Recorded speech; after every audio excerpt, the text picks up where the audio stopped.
Hello, I'm author Denise Vega, and I'm very excited to have you join me for another episode of Picture Book Quick Tips. This question is something that seems to continue to evolve, and that is, do I need to paginate my picture book? Do I need to show where my text is falling on those spreads? If you're not sure what a spread is, go ahead and look that up, or take one of my classes. My intro class covers that. But there are different people saying different things, and for the most part, my experience has been I shouldn't even say it. All the publishers that I'm submitting to don't seem to be requesting that. Now, I do know there are some that do. I don't know any off the top of my head, but I have talked to writers who have said, the agent or editor has said, hey, I want to see in the manuscript where you see the spreads breaking, where you see this text breaking for page turn purposes.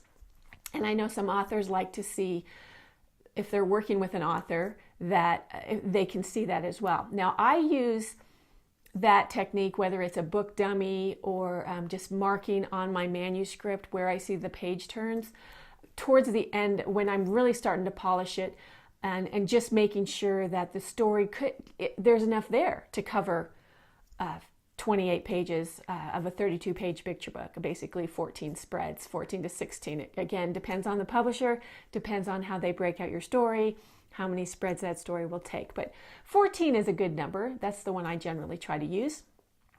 So I think what you want to do is use it as a tool to make sure you have enough story, or that your story isn't lopsided. Maybe you have a lot in the beginning, the middle's a little slow, or maybe the end is top heavy.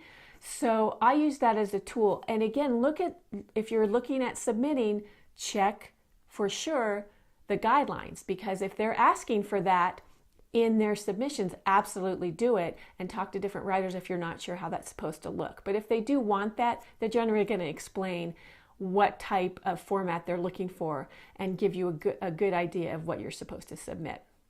So I hope this helps, and I will see you next time on Picture Book Quick Tips.